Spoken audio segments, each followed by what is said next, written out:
야고보서를 통해 배우는 성숙 5번째 언어의 영성이라는 제목으로 말씀을 전하겠는데요. 우리 야고보서 1장 9절부터 26절까지 한 절씩 교독하겠습니다. 제가 먼저 읽을게요. 내 사랑하는 형제들아, 너희가 알지니 사람마다 듣기는 속히 하고 말하기는 더디하며 성내기도 더디하라. 사람이 성내는 것이 하나님의 의를 이루지 못함이라. 그러므로 모든 더러운 것과 넘치는 악을 내버리고 너희 영혼을 능히 구원할 바 마음에 심어진 말씀을 온유함으로 받으라. 너희는 말씀을 행하는 자가 되고 듣기만 하여 자신을 속이는 자가 되지 말라.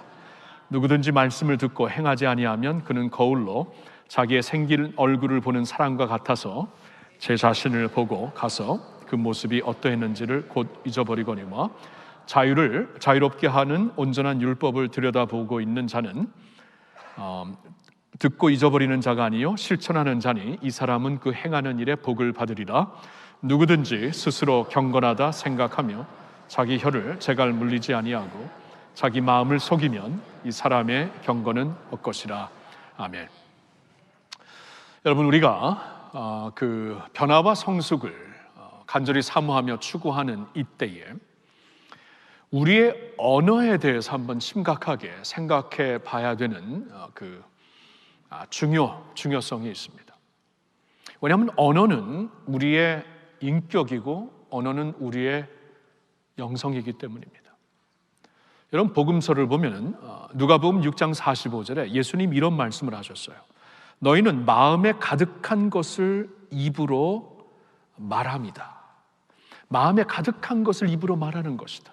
마음에 선이 가득하면 선한 것으로 선한 말을 하는 것이고, 악이 가득하면 악한 마음을 가지고 악한 말을 하는 것이다. 내 마음에 있는 것, 그것이 입으로 나오는 것이다. 예수님이 이런 말씀을 하셨어요. 그러니까 마음과 상관없는 말이 없다라는 것입니다. 말이라는 것은 우리의 마음과 연결되는 인격이요, 주님을 믿는 자들에게는 믿음 자체, 신앙 자체, 영성 자체가 된다라는 것입니다. 시편 19편 14절을 보면 다윗이 하나님 앞에 이런 간구를 드리고 있습니다. 내 마음의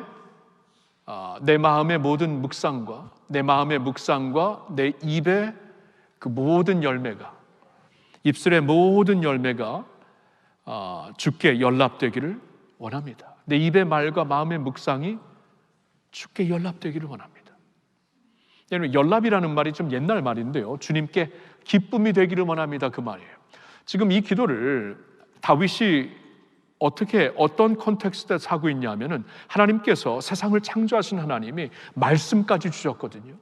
이 세상 창조를 통하여서 하나님께서 이렇게 그 일반적인 계시로 당신이 어떠한 분인가, 우리가 세계 만물, 우주 만물을 보면 창조주가 계시는구나, 이게 이제 이 디자인이 있고 아름다움이 있고 만드신 분이 있다고 우리가 본능적으로 알잖아요.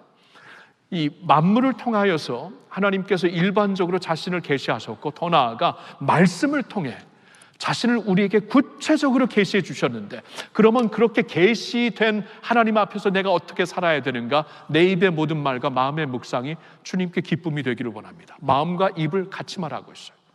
여러분, 마음만 같이 가는 게 아닙니다. 마음만 따로 가는 게 아닙니다. 말은 그렇지만 내 마음은 다르다, 여러분, 그런 거 없습니다. 성경에는 전혀 없어요. 마음과 입이 같이 하나님께 기쁨이 되는 그러한 삶이 되기를 원한다라고 다윗이 기도를 하고 있는 것입니다. 로마서 10장 10절을 보면은 사람이 마음으로 믿어 의에 이르고 입으로 신하여 구원에 이른다, 이런 말씀이 있어요. 그러니까 우리가 진정 하나님의 자녀가 된 것을 어떻게 알 수 있는가? 예수님을 진정 믿고 하나님의 자녀가 된 것을 어떻게 알 수 있는가? 마음으로 믿어 입으로 시인하여. 마음과 입이 같이 간다라는 것이, 따로 가지 않습니다.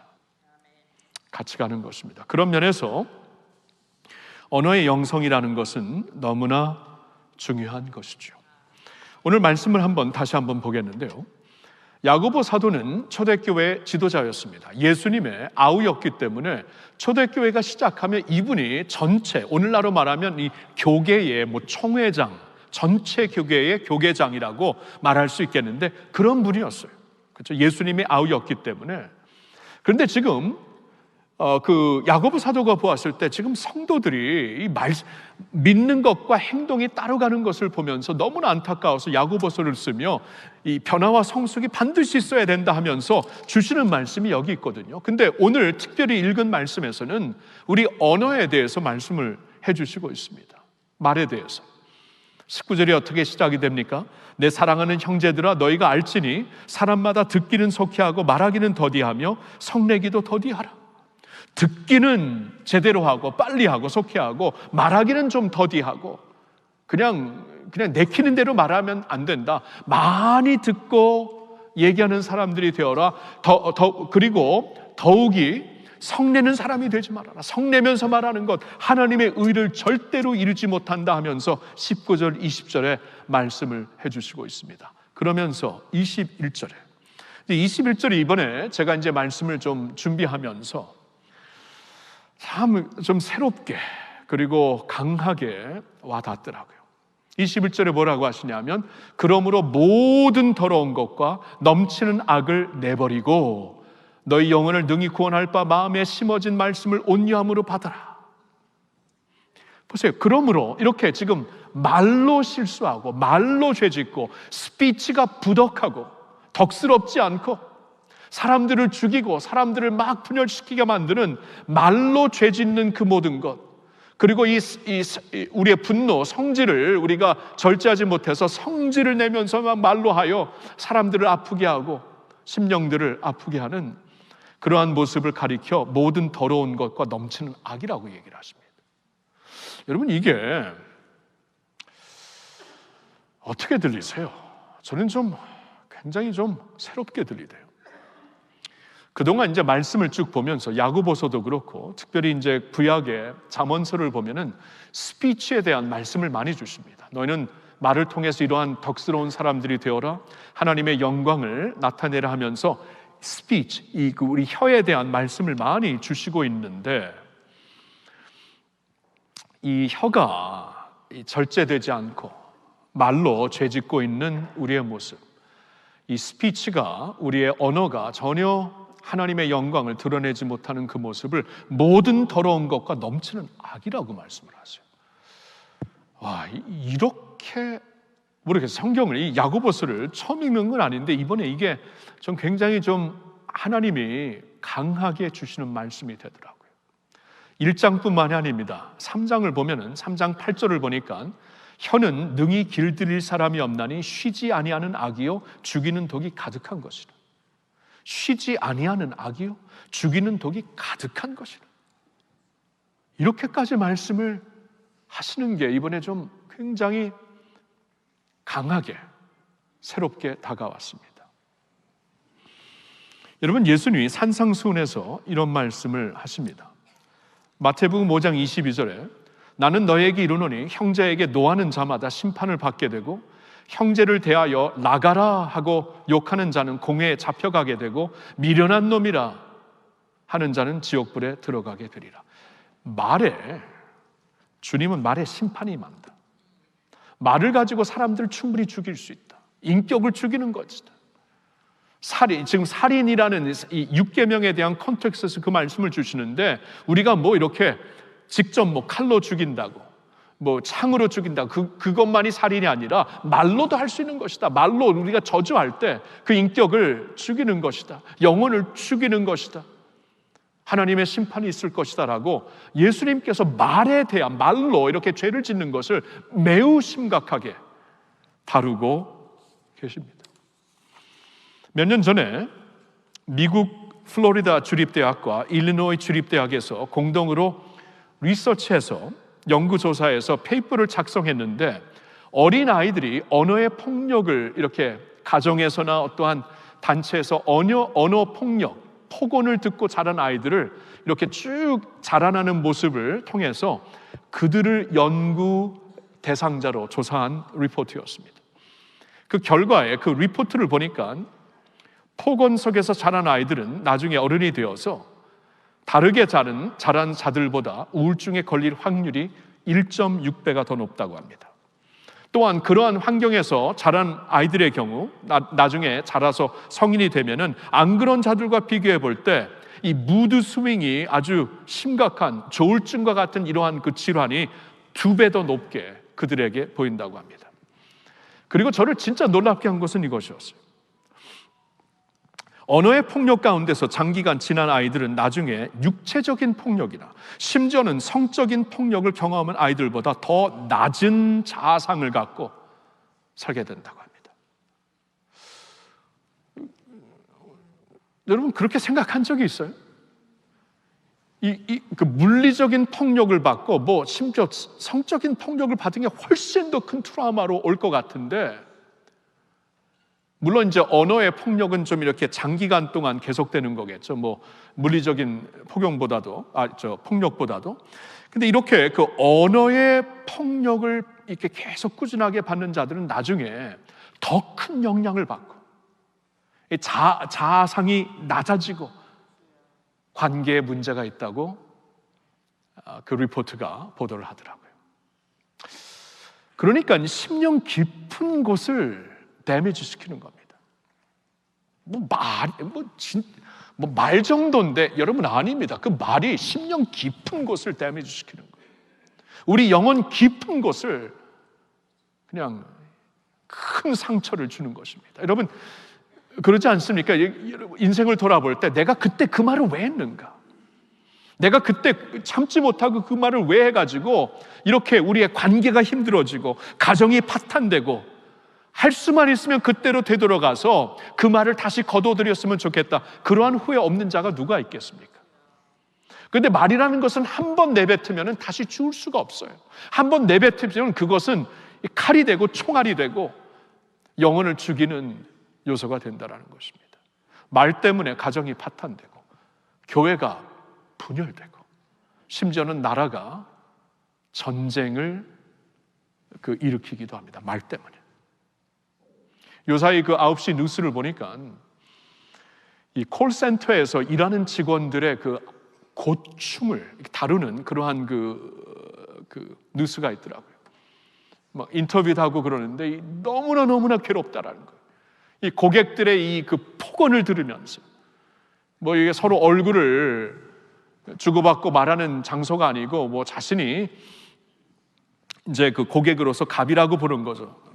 그러니까 그냥 폭언으로 욕하면서 그냥 완전히 인격을 비하시키는 그런 말을 하면서 도저히 살 수가 없다. 우울증에 빠지고 그냥 매사가 두려워지고 심지어는 극단적인 선택까지 하는 그러한 일들이 벌어지는, 그래서 호소하는 그러한 뉴스가 있더라고요. 요새 보니까. 이거 말로 사람을 죽이는 것입니다. 자, 그런데 오늘 하나님의 말씀은 형제들에게 주시는 말씀, 형제들에게 주시는 말씀입니다. 우리의 말은 어떠한가? 우리의 언어는 어떠한가? 이 야고보서를 쭉 보면 3장에서 특별히 더 많은 디테일로 혀에 대해서 말씀을 주시고 있는데, 거기서 하나님이 이런 말씀을 하세요. 너희는 어떻게 같은 입으로 하나님을 찬양하면서 형제를 저주하느냐? 이 믿는 자들에게 주시는 말씀이에요. 믿는 자들의 입이니까 이 입술로, 이 혀로 하나님을 찬양하면서 하나님의 형상으로 지은 사람들을 저주하며 죽이고 있다는, 이게 어찌 있을 수가 있는 것이냐, 이런 말씀을 하세요. 그 같은 혀로 생명을 주시는 예수 그리스도의 복음을 전하면서 너희는 어떻게 그 같은 혀로 남들을 비하하고 비난하고 완전히 짓밟아버리는 그러한 말을 하느냐? 어찌 이럴 수가 있느냐? 이 땅에 생긴 이 저절로 자연스럽게 생긴 구멍에서 단물과 쓴물이 동시에 올라가는 것을 보느냐? 그럴 수가 없죠. 왜냐하면 땅 밑에 있는 물이 좋은 물이, 깨끗한 물이면 깨끗한 물이 올라오고 더러운 물이면 더러운 물이 올라오게 되어 있어요. 그 안에 있는 것 그대로 물이 나온다는 것입니다. 근데 너희 안에 예수가 있다고 하면서, 하나님이 계시다고 하면서 어떻게 그런 악이 나올 수가 있는가? 혀에 대해서 굉장히 심각하게 다루십니다. 심각하게 다루세요. 너무나. 이면이 이번에 너무나 좀 저에게 무겁게 다가오더라고요. 무겁게. 왜냐하면 남들을 볼 필요가 없죠. 저를 보니까 이렇게 사람들이 보는 앞에서 목사인데 제가 나쁜 말을 하겠어요? 아무도 없을 때 그냥 홧김에 뭐 이상한 말 해, 거친 말 하고. 여러분, 운전하다가 거친 말 해요. 아무도 없으니까. 아무도 없는 게 아니라 아내가 옆에 있는데, 그래서 옆에서 내가 있는 걸 좀 생각해 달라고. 그러니까 여러분, 저를 보니 어떻게 입술로 설교를 하면서 입술로 저주를 하네. 하나님이 보실 때 이게 너무나 이게 말이 안 된다. 이거 아니올시다 이거예요. 그렇죠? 이럴 땐 사투리가 낫죠. 아니올시다. 그렇죠? 아닙니다가 아니라. 여러분, 그래서 저는 오늘 이 말씀 앞에서 우리가 그러면 이 성숙이라는 것이 언어의 성숙 없이 이루어질 수 없습니다. 마음과 언어는 같이 가는 것인데, 삶과 말은 같이 가는 것인데, 이 삶이 성숙해진다는 것, 언어의 성숙함이 없이 같이 갈 수가 없는 것이죠. 그렇죠? 그래서 우리 자신을 좀, 오늘 주시는 말씀은 형제들, 성도들에게 주시는 말씀인데, 왜냐하면 너의 입술을 가지고 하나님을 찬양하게 살 수 있도록 우리에게 특권을 주셨습니다. 우리의 입을 가지고 하나님의 복음을 전할 수 있는 특권을 주셨습니다. 그 입을 가지고, 특별히 그러한 입을 가지고 어떻게 사느냐, 이건 우리가 피해갈 수 없는 것이다라고 말씀을 하시는 거예요. 우리 모두 한번 자신을 돌아보면서 내가 지금 사람들을 살리는 언어의 소유자인가? 사람들에게 기쁨을 주는 그러한 말을 하는 자인가? 나는 오늘 말씀처럼 듣기를 속히 하고 말하기는 더디하는 사람인가?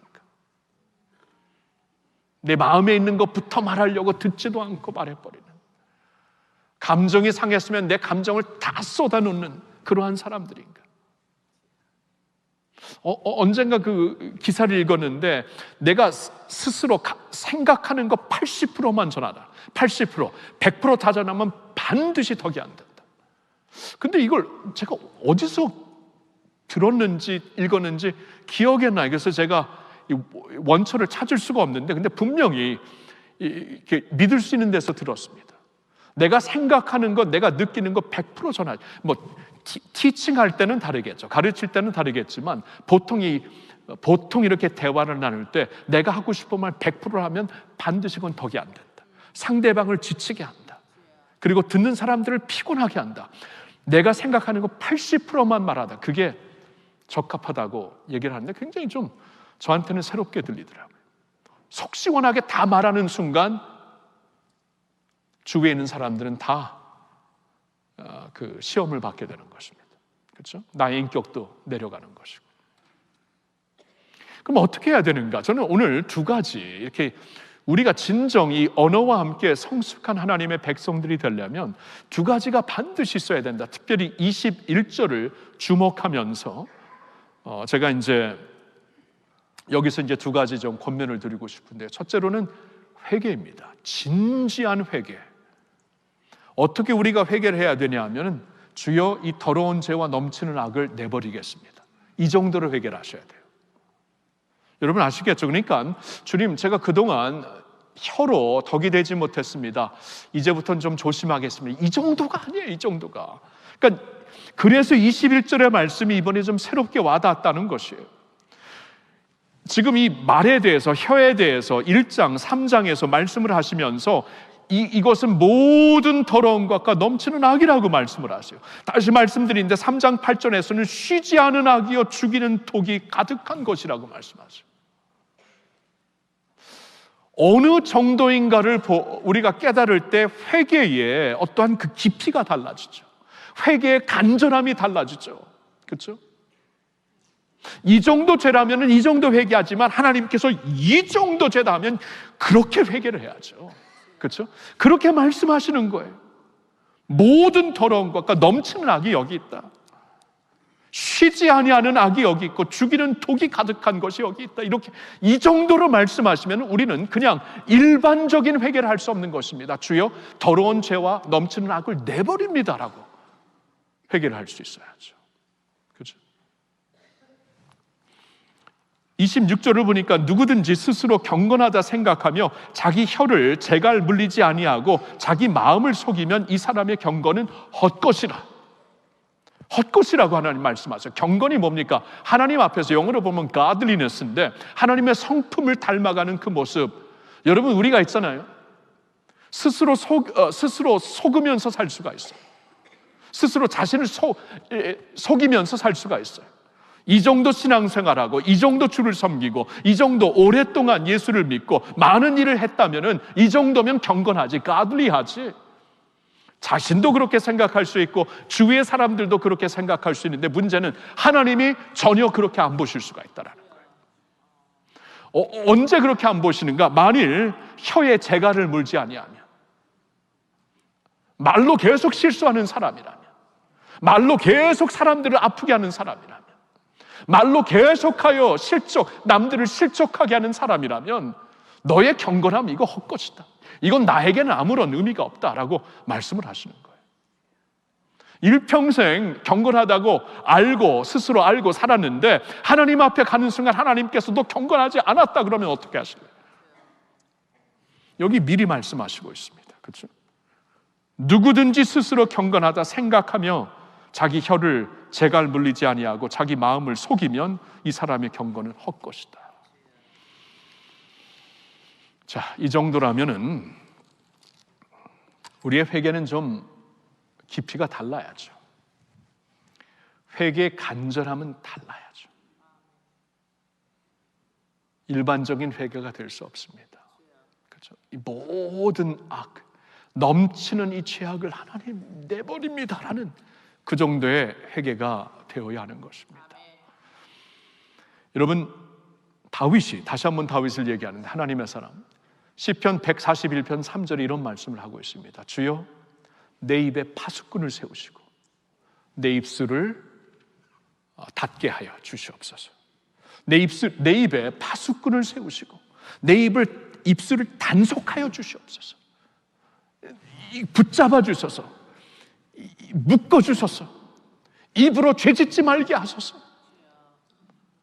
다윗이 봤을 때 이 죄가 너무나 큰 것입니다.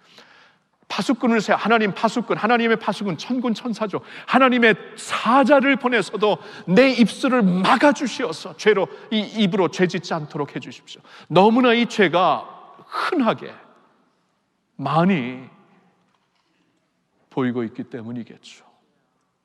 이사야 선지자 여러분 기억납니까? 구약 성경에 이 굉장히 그 대표적인 선지서를 쓰신 분 이사야가 하나님의 부름을 받았을 때 성전에서 받게 되죠. 이제 나라의 아픔을 품고 성전에 들어가서 하나님께 기도하는 가운데 성전에서 하나님의 이 하늘 보좌를 여시고 이 스랍들 가운데서 찬양을 받으시는 하나님을 이 비전으로 계시로 보게 됩니다. 근데 그때 이사야의 그 반응이 기억나시나요? 이사야가 뭐라고 얘기하냐면 화로다, 오호라 화로다, 나는 죽었도다. 입술이 부정한 사람들 가운데 나는 살고 있으면서 나도 그 가운데 살고 있었는데 나는 이제 죽었다.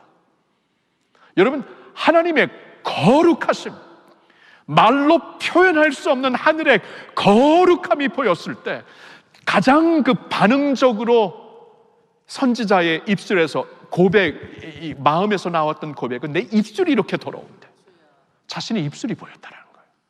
이 더러운 혀가, 이 절제되지 않는 자신의 말이 보였다는 것이에요. 입으로 하나님 앞에 죄짓는 것이 가장 먼저 보였다는 것입니다. 이러한 거룩하신 하나님 앞에 대조되고 있는 이 죄인들의 모습이 무엇인가? 부정한 입술을 가지고 사는 것, 그리고 나도 그 가운데 살았다. 입으로 죄짓는 것이 가장 가증하게 보였다라는 것이에요. 보통 우리 그렇게 생각 안 하죠. 근데 하나님의 어쩌면은 보통 그렇게 생각하지 않은 이유는 이사야처럼 하나님의 절대적인 임재 앞에 우리가 서 있지 못했기 때문에, 하나님의 절대적인 거룩함, 절대적인 임재 앞에 서게 되었을 때 가장 먼저 대조되고 보이는 것이 내 입술의 죄였다라는 것이 굉장한 통찰력으로 오더라고요. 이번에 그게 우리입니다, 여러분. 그게 우리예요. 그게 저입니다. 그러니까 이 회개는 있잖아요, 우리가 이제 진지한 회개가 될 수 있어야 돼요. 모든 더러운 것과 넘치는 악을 내버립니다. 이 정도로 심각하군요. 이건 빨리 버려야죠. 여러분, 이 말씀을 보니까 골로새서에서도 있고 에베소서에도 있는 그러한 그 이미지를 우리에게 보여주고 있어요. 내버리다. 여기서 그 내버리라는 것은 더러운 옷을 빨리 벗어버리다.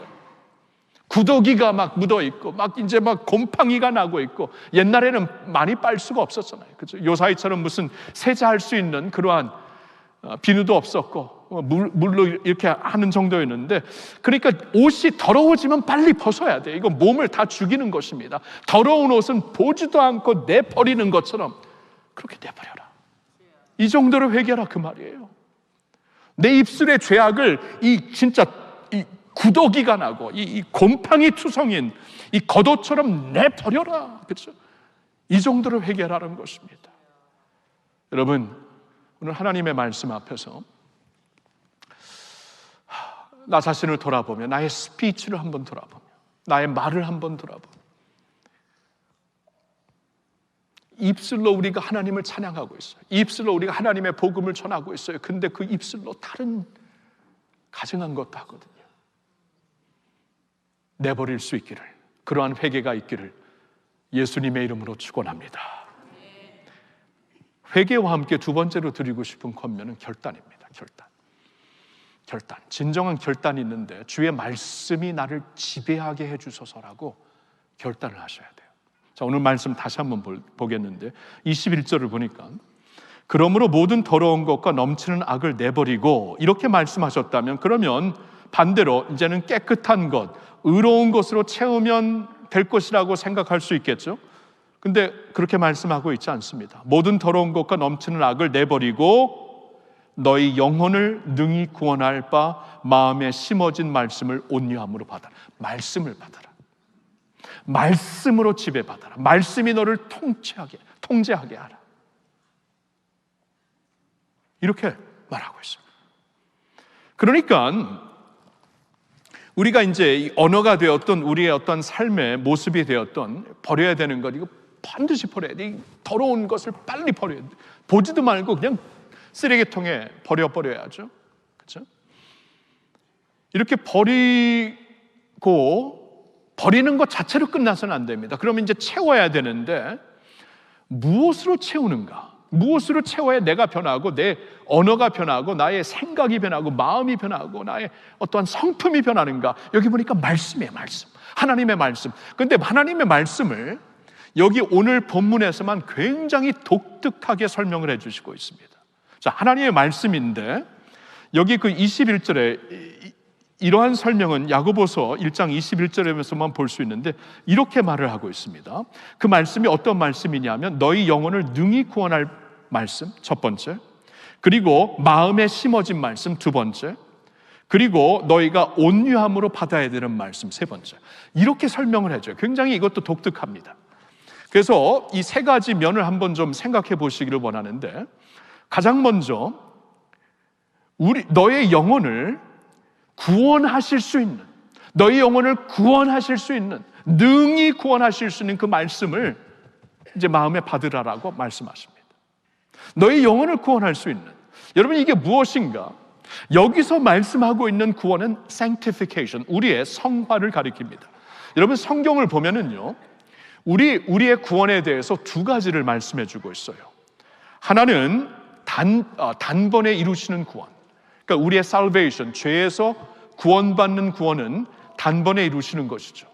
우리가 하나님의 은혜로 예수 그리스도를 영접하게 되었을 때 단번에 예수를 믿는 그 믿음으로 말미암아 죄악에서, 어두움에서 빛으로, 죄악에서 영생으로 옮겨지는 단번에 이루시는 구원이 있습니다. 그런데 단번에 이루시는 구원과 함께 점차적으로 이루어가시는 구원이 있어요. 점차적으로.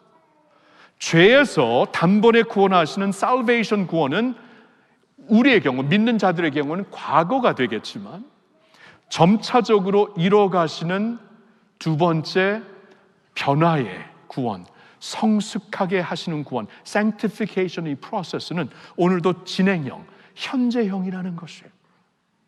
이걸 얘기하는 거예요. 그러니까 이 말씀이 어떠한 말씀이냐 하면, 너희를 죄에서부터 구원하게 하는 하나님의 복음의 말씀인 것뿐만 아니라 너희의 삶 전체를, 우리의 언어를 비롯하여 삶 전체를 예수님의 모습으로 성숙하게 변화되게 하는 sanctification, 성화가 바로 이 말씀을 통해 너희 영혼에 허락되는 것이다. 그런 말씀이에요. 자, 이거를 이제 우리가 잘 아는 한 곳에서 이제 보기를 원하는데, 디모데후서 3장 15절부터 16절인데 한번 말씀을 보겠습니다. 자, 15절 같이 읽어볼까요? 또 어려서부터 성경을 알았나니 성경은 능히 너로 하여금 그리스도 예수 안에 있는 믿음으로 말미암아 구원에 이르는 지혜가 있게 하느니라. 자, 15절에 말씀하는 구원은 복음을 통해 예수님을 믿어서 죄에서 구원받는 그 구원, salvation 구원을 말씀하고 있습니다. 이것도 성경을 통해 우리가 아는 것인데, 그것뿐만이 아니라 성경을 통해 또 어떠한 구원이 있는가? 16절을 보세요. 다 같이 읽겠습니다. 모든 성경은 하나님의 감동으로 된 것으로 교훈과 책망과 바르게 함과 의로 교육하기에 유익하니. 그러니까 성경이 우리를 죄에서부터 주님께로 돌아오게 하는, 주님께로 나아가게 하는 어떠한 복음이 되었다면, 그 성경이 또한 구원받은 그 사람들이 이제 교훈을 통해, 책망을 통해, 바르게 함을 통해, 의로 교육함을 통해 이제 하나님의 백성들로 자라게 하는 것이다. 그래서 17절을 보세요. 다 같이 읽을까요? 이는 하나님의 사람으로 온전하게 하며 모든 선한 일을 행할 능력을 갖추게 하려 함이라. 하나님의 사람으로 온전하게 하는 그 말씀, 여러분 아시겠죠? 하나님의 말씀이 능력이 되어 우리로 하여금 죄에서 예수를 믿고 구원받게 하는 능력이 된다면은, 그 하나님의 말씀은 또한 그 구원받은 주의 백성들이 예수의 형상으로 변화될 수 있도록, 예수의 형상으로 성숙해질 수 있도록 말씀이 우리를 인도해 주신다라는 것이에요. 여러분, 그러한 말씀입니다. 그러니까 하나님의 말씀은 있잖아요. 그걸 우리가 믿고 이제 이 말씀을 받아들여야 되는데, 하나님의 말씀은 우리를 구원하는, 구원에 이르게 하는 지식을 주는 말씀인 뿐만이 아니라, 하나님의 말씀은 우리로 하여금 예수 그리스도의 형상을, 변화와 성숙을 이루게 하는 하나님의 능력이 되신다. 능히 이러한 구원을, sanctification, 이 점차적인 구원을 이루시는 하나님의 말씀으로 여러분 믿으시기를 예수님의 이름으로 축원합니다. 믿고 받는 거하고 모르고 받는 거하고 달라요. 그렇죠? 이렇게 성화까지 이루시는 하나님의 말씀이라면 그 말씀을 내가 붙잡고 살아야지. 그러니까 알고 붙잡아야 되는 것이. 근데 두 번째로 이 말씀에 대해 뭐라고 하죠? 네 마음에 심어진 말씀이다. 그렇죠? 너희 마음에 심어진 말씀이다. 이건 또 무슨 말씀인가? 이 말씀이 있잖아요. 그냥 한 번 전해지니까 우리가 듣고 그냥 스쳐나가는 말씀이 아니라 우리 안에 심어진 말씀이다. 이렇게 말씀을 하고 있어요. 이것도 알아야 우리가 능력으로 살 수가 있습니다.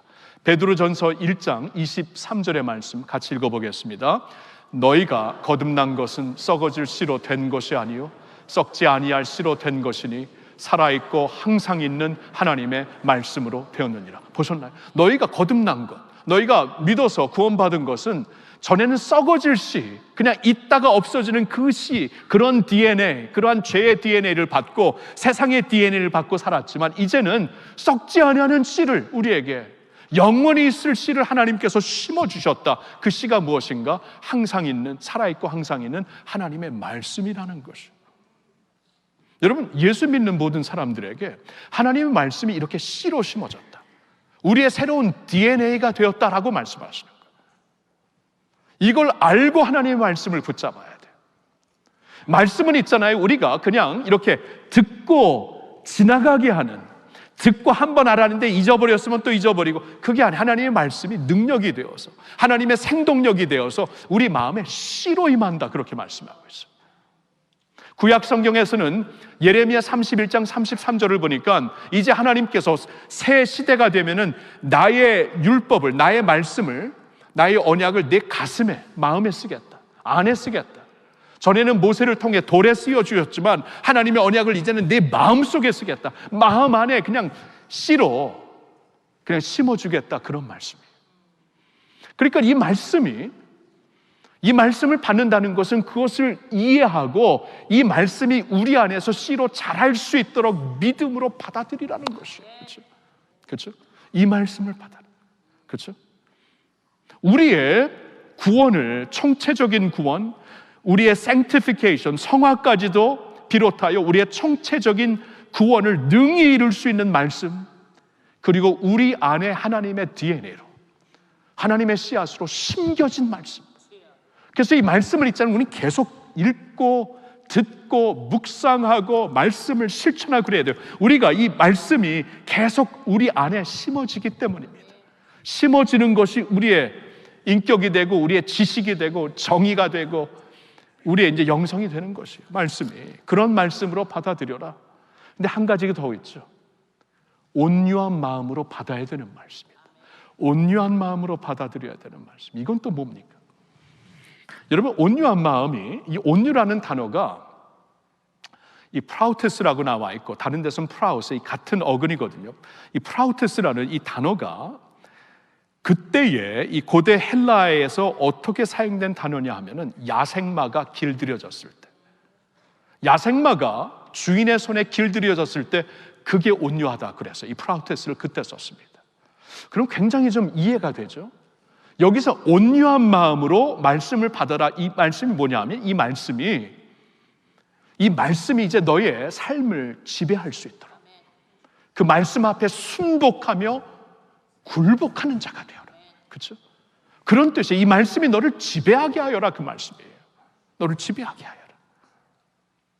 그러니까 이 말씀은, 하나님의 말씀은 그냥 우리가 알고 그냥 아는 것으로 끝나는 게 아니고 이 말씀은 이 하나님의 총체적인 구원을 이루는 능력이 되는 것이고 우리 안에 심겨진 하나님의 DNA, 새로운 씨와 같은 것이고 우리가 반드시 온유함으로 하나님이 이 말씀이 내 안에 들어와서 나를 지배하는 말씀이 되기를 원합니다. 이러한 자세로 받아들여라. 그때 이 말씀이 능력이 되어서 우리의 생각과 마음과 성품과 언어를 바꾼다라는 것이에요. 그렇죠? 여러분, 이 말씀을 이러한 자세로 받아들이는 것을 어디서 우리가 잘 볼 수 있냐면 시편 119편을 보면은 총 176절입니다. 여러분, 제가 처음에 예수 믿고 우리 예수님 믿고 선생님이 예수 믿으면은 1년에 한 번은 성경을 통독해야 돼. 그러니까 그냥 보시다시피 착했거든요. 그래서 이렇게 성경 읽는데 창세기는 너무 재밌고 출애굽기 한 반 정도는 재밌고 그 다음부터는 도저히 이해가 안 되는, 무슨 장막을 이렇게 하라, 무슨 옷을 입혀라, 뭐 도저히 이해가 안 돼. 레위기는 더 힘들고 막 그러면서도 계속 그냥 가는데 시편에 가니까 너무 짧아요. 그렇죠? 하루에 3장씩 읽어라, 새끼 먹듯이. 시편에 그래서 막 어쩔 때는 힘들게 막 몇십 분 걸려서 3장을 읽고 또 읽고 있는데 시편 가니까 뭐 10분 안에 다 끝나네. 너무나 기뻤어요. 근데 시편 119편에 176절, 이건 뭐 일주일 양이 한 군데 있는 거예요. 그래서 시편 짧다고 좋아하시면 안 됩니다. 하나님께서 다르게 역사하실 거예요. 하여튼 176절, 성경에서 가장 긴 장이 처음부터 1절부터 176절이 다 어떠한 내용인지 아세요? 하나님의 말씀은 이러한 말씀이다. 하나님의 말씀은 이래서 내가 살아간다. 하나님의 말씀 앞에 내 목숨을 다 드린다. 하나님의 말씀은 나의 기쁨이다. 주의 말씀으로 나를 인도해 주시고, 이러한 내용으로 쫙. 그래서 이 말씀이 나를 지배하십시오.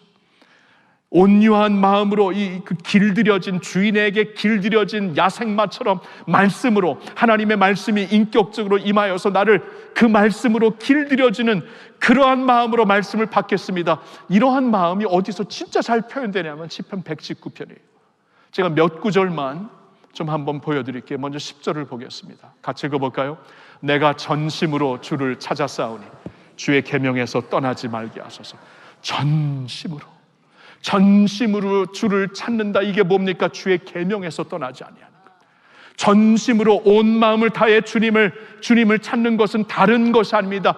계명에서 떠나지 않고 그 말씀을 붙잡고 사는 것이 주님을 떠나지 않은 것이다. 말씀에 순복하고 굴복하는, 말씀의 지배를 받는 그 마음이 여기서 보이고 있죠. 33절을 한번 보겠습니다. 같이 읽을까요? 여호와여, 주의 율례들의 도를 내게 가르치소서. 내가 끝까지 지키리이다. 주의 말씀을 가르쳐 주세요. 여러분, 가르쳐 준다. 보통 우리가 정보를 획득하는 것으로 생각하죠. 인포메이션으로 생각해요. 근데 아닙니다. 말씀에 순복하고 말씀에 지배받는 자들은 말씀을 절대로 인포메이션으로 받는 게 아니고 트랜스포메이션으로 받는다. 트랜스포메이션. 말씀을 정보로 받지 않고 말씀을 내 삶을 능력으로 이끌고 새롭게 하는, 내가 그래서 그 말씀을 끝까지 지키면서 말씀으로 살겠습니다. 이러한 마음 자세가 있는 것이에요. 자, 58절 한번 볼까요? 같이 있습니다. 내가 전심으로 주께 간구하였사오니 주의 말씀대로 내게 은혜를 베푸소서. 전심으로 하나님께 구하는 것이 아닌데 하나님의 말씀이 은혜거든요. 그 은혜의 말씀으로 나를 채워주소서. 은혜 아니면 나 살 수 없습니다. 은혜가 나를 새롭게 합니다. 은혜가 나를 살립니다. 은혜의 말씀으로 나를 덮어주소서. 어떠한 그 자세인지 알겠죠? 은혜가 나의 인생의 모든 것인데 믿는 자들에게는 그 은혜가 말씀을 통해 우리에게 주시는 것이기 때문에 그 말씀을 내가 순복하며 따르겠습니다. 그런 의미예요. 그리고 한 구절 더 봅니다. 133절 다 같이. 나의 발걸음을 주의 말씀에 굳게 세우시고 어떤 죄악도 나를 주관하지 못하게 하소서. 나의 발걸음을 굳게 세우셔서. 그렇죠? 전에는 죄악들이 나를 주관했어요. 유혹들이 나를 주관했어요. 세상에 중독성이 있는 것들이 나의 인생을 그냥 주관해버렸습니다. 거기에 내가 제갈이 그쪽으로 끌려갔어요. 전에는 죄악들이 나를 주관했는데 이제는 주의 말씀이 나의 발걸음을 인도하시고 나의 주관하시는 말씀이 되옵소서. 이 제갈을 물었다는 것이 그냥 단순히 소극적으로 말만 덜하는 게 아니라 이 제갈을 순복하며 주님께 들여갖고 말씀으로 나를 가는 곳으로 인도하는 대로 길들인 말처럼 내가 이제 주님을 따르겠습니다. 주의 말씀이 나를 주관해 주세요. 여러분, 그렇게 사시기를 예수님의 이름으로 축원합니다. 하나님의 말씀, 이게 키예요. 이게 키. 내가 진짜 변하고 싶은가? 내가 진짜 성숙해지고 싶은가? 내 언어가 진짜 변하는 은혜가 있었으면 좋겠는가? 이거 말씀뿐이 없습니다. 말씀뿐이. 진정한 회개 다음에 말씀으로 채워지는데 그 말씀이 어떠한 말씀이냐? 우리의 영혼을 능히 구원할 수 있는 능력에, 총체적으로 구원할 수 있는 능력의 말씀 믿어야 돼요. 그리고 하나님께서 씨로 심어주신, 어디 가지 않습니다. 우리가 말씀을 믿음으로 받아들일 때 하나님의 씨가 되고 DNA가 되는 그 말씀, 그리고 온유함으로 주여 주님의 말씀이 나를 지배하고 통제하여서 말씀에 길들여지는 그러한 사람이 되게 하옵소서. 이러한 마음으로 말씀을 받아들일 때 하나님이 여러분과 저의 삶 가운데 새로운 역사를 하실 줄로 믿습니다. 할렐루야. 우리 기도할까요? 오늘 좀 회개의 기도와 결단의 기도를 같이 했으면 좋겠어요. 하나님 말씀 앞에서 오늘 좀 기도 좀 같이 합시다. 그냥 정보로 받고 끝나면 아무런 소용이 없어요. 여러분, 말씀으로 우리가 변화되지 않으면 변화되지 않습니다. 말씀으로 살지 않으면 살 수가 없어요. 하나님, 그동안 언어로 죄를 짓고 덕이 안 된 말을 하면서 하나님 앞에 올바로 살지 못했던 나의 모습, 모든 더러운 것과 넘치는 악이라고 하시니 하나님 회개합니다. 그리고 내던집니다. 이제는 내버립니다. 원합니다. 내버립니다. 더러운 옷을 더 이상 입지 않겠습니다. 더러운 옷으로 다시 가지 않는 저희들이 되게 달라.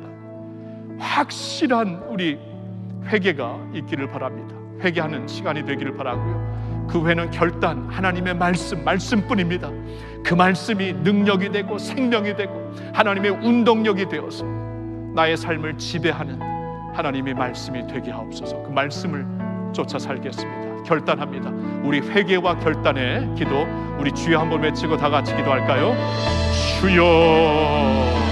하나님 아버지, 우리 간절히 원합니다. 하나님 간절히 원합니다. 주님, 이렇게 우리가 입으로 죄를 많이 짓고 있습니다. 주님, 우리 연약합니다. 우리 쓰러집니다. 너무나 쉽게 깨집니다.